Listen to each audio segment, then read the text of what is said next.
And we're live from sunny South Central Los Angeles, California. I'm Mark, and I'm a recovering codependent narcissist. I have fear of intimacy. That's really hard for me to admit. Maybe it's really hard for any man to admit. We have so much caught up in our sexuality. It kind of defines, or we think it defines, who we are. But fear of intimacy is really at the heart of codependency.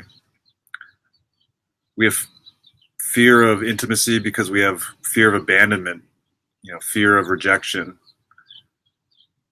We have these fears because of childhood trauma. We were wounded early on in our childhood. We experienced, being emotionally abandoned, rejected, betrayed, by our parents, not because they wanted to hurt us, but because they were wounded too. They didn't have healthy relationships with themselves. They too were codependents who felt abandoned and betrayed. And their behavior caused all codependents and probably all narcissists to feel unworthy and unlovable. Sharing who we are is a problem for codependents because at the core of our being, at the core of ourselves, is a feeling that we are somehow defective, unlovable, and unworthy. Codependency is rooted in this early childhood programming. And this programming is really a defense that, our egos adapt to help us survive. It is this adaptation is based upon the feeling that we are shameful and that we are defective, somehow unworthy and unlovable. So this defense system is an attempt to protect us from feeling that rejection and that betrayal, from feeling abandoned because we feel so unworthy and shameful. And as long as we're reacting unconsciously to our childhood emotional wounds and this programming, we'll always keep repeating this pattern. We'll always keep getting involved with unavailable people. We keep setting ourselves up to be abandoned, betrayed, and rejected because we keep looking for love in all the wrong places. And in our society, basically our society, love is conditional on our behavior. Most of Western culture does not have just doesn't have an idea for unconditional love. Our parents believe that somehow their children's behavior is a reflection upon their self-worth. And that's not true. What family dynamic research actually shows is that the good child, the person who is the family hero, is actually the most emotionally dishonest and out of touch with themselves, while the acting out child, scapegoat, me, is the most emotionally honest child in a dysfunctional relationship, in a dysfunctional family, which is like totally backwards. In a codependent, Western culture, we're taught that, in the name of love, you have to control those who you love by manipulating them and shaming them to try to get them to do the right thing. And that's fucked up, man. That's so fucked up. That really messes with our idea of what love is.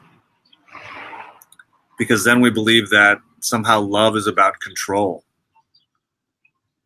It becomes like, I love you if you do what I want you to do.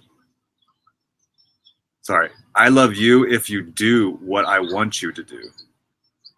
If you don't do what I want you to do, then I don't love you anymore. And that's incredibly shaming and manipulative and abusive.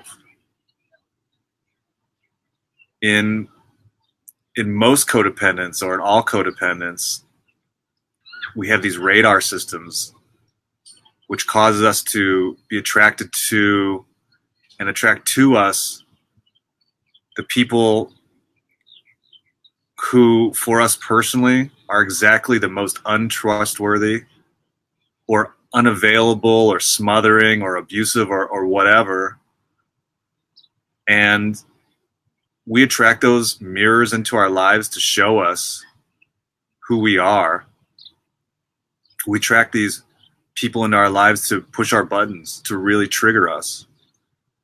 And we're doing this so hopefully we wake up. When we look in the mirror and eventually you don't like what you see, you're going to want to change. Most of the times, though, we want to change the other person, and we don't want to change ourselves. You know, that old idiom, when you point a finger at somebody, you're really pointing three at yourself, is so true. I totally pulled that idiom out of nowhere, man. My like high school English teacher would be really happy. We attract these people, these mirrors into our lives because they feel familiar. But, you know, really unfortunately, that in childhood, the people who we trusted the most, our parents, you know, our godheads, the people we were most familiar with, they're the ones that hurt us the most. So in effect, we keep repeating our patterns. We keep attracting this mirror. We keep being given the reminder that it's not safe to trust ourselves or other people. But that's not true either. Personally, I've never had a serious, healthy, intimate relationship with a woman. You know, all of my relationships have been so dysfunctional. They've been so codependent. So narcissistic too, man. Like, so many of those traits. You know, I've always found myself dating or sleeping with just unavailable women. You know, women that were married or had boyfriends. Dysfunctional relationships where I was just chasing after women that just had no concept of how to nurture or to love. Constantly find myself trying to fix broken women because maybe if I fix them, they'll, you know, love me or want to be around me because I help them get fixed. And what I know is that you can't fix anybody except yourself. I would constantly find myself sleeping with women and promptly never wanting to see them again because on some subconscious level that if these women wanted to sleep with me, there must be something really fucked up, really wrong with them because I knew at my core that I was seriously flawed. I even got engaged to a woman who had borderline personality disorder. You know, somebody that was really crazy. Someone who would I have a lot of gratitude for her because she showed me what I really thought about myself. She really was one of the catalysts to my wanting to experience personal growth and spiritual growth. She was very spiritual. She kind of got me into spirituality. And man, that was such a mess. That was such a fucked up situation. I was so broken after that. I was so hurting. But again, I have so much gratitude for that experience in the first place. And basically, this has been my life around dating and women because of my own issues around my fears with intimacy. Again, I was energetically drawn to and attracted to women who just treat me in ways that felt super familiar. Because on that subconscious level, it's what I believed I deserved. If my own parents couldn't love me, then I really must not deserve to experience love in this lifetime. I spend most of my life being the victim of my own thoughts, my own emotions, and my own behaviors. I was constantly picking untrustworthy people to trust and unavailable people to love me. I really couldn't trust my own emotions because I was incapable of being honest with myself emotionally, which made me incapable of truly being honest at any level. I was attracted to people who were unable to meet my needs, who were unavailable on some or all levels as really a protection from allowing myself to get close to anyone, because I had so much fear that they would see how much shame I had. They would see how shameful I was and they would reject me. I was afraid of allowing anybody to see into my soul, to see who I really was. That was the last thing I wanted to do. And all of this creates and generates incredible fear about allowing any type of intimacy, even though that's the thing I wanted the most. As all kids with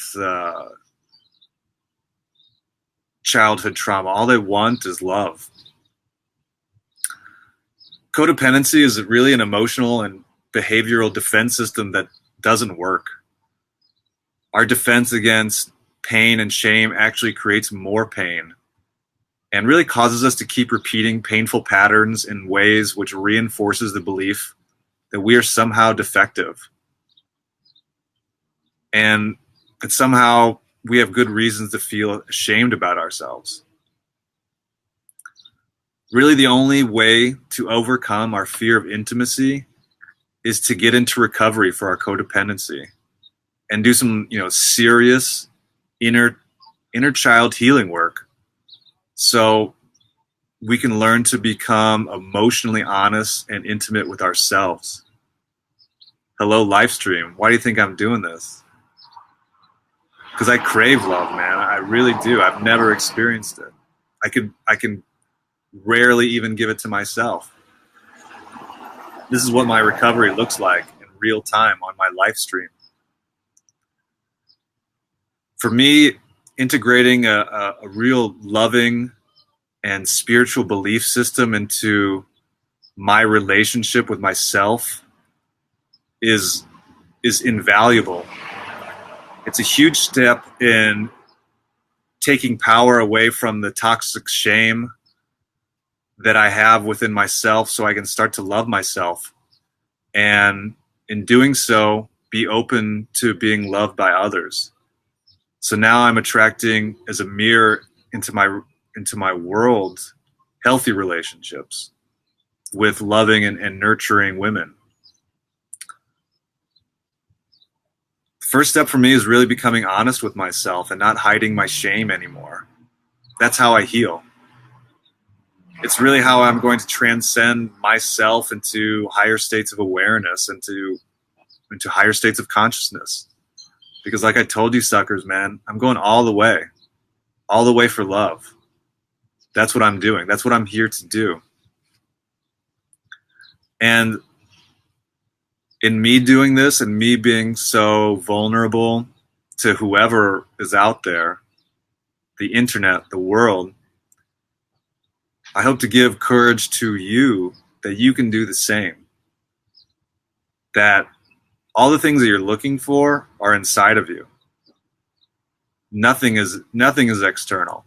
You don't have to go to a saint, some Indian saint that's going to give you a hug. You don't have to see some guru.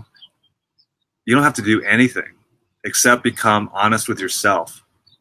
And that's fucking tough, man, because it's much easier to wait in line, get a hug from an Indian saint, or see some guru dude that looks the part and listen to what he has to say about his experience. He'll probably tell you what's up. And that's not how you do it. There's a lot of that, especially in Los Angeles, man. It's this new age community. What Bernhard Gunther calls the pop spirituality of the new age. is really about people searching for something. And that's so awesome because people are looking, people are beginning to search, and just having that awareness is huge. But in reality, everything is truly inside of yourself. Because we all have this ability to have direct connection with God, with source energy, the universe, the force, or whatever you want to call it. And to transcend, we first must clear this emotional blockage. We might think we might think we've done this on some sort of an intellectual level by, reading a self-help book or seeing a guru or watching, binge watching YouTube self-help videos for hours and hours. I mean, I've done all of these things. Drugs, drugs make you feel better, so you must be better. But until we fully integrate, these feelings, until we fully integrate the self-love, the self-compassion into our beings, until we fully feel our pain and our shame all the way through, and then grieve for ourselves, we can't reach these higher states of awareness and consciousness. But when we do this, we're able to become who we were born to be. And who we were born to be is pure light and love. Look at any baby. That's who we were, and that's who we are. So if you find this message, I hope this gives you the courage to find your own truth, to speak your own truth, to share your truth with others so that it too can encourage other people to find their own truth. This internet thing is going to change the world. One day there are going to be viral videos of love going around, and I honestly believe that things can change quick. This is, the first time in human history that we've had a direct connection with every single person. And let's not waste this opportunity. Let's really harness the use of technology to be vulnerable, to spread messages of love and hope. Because at the end of the day, everything's possible. I truly believe that. So thank you for letting me be of service. I appreciate you all. Sending love. Late.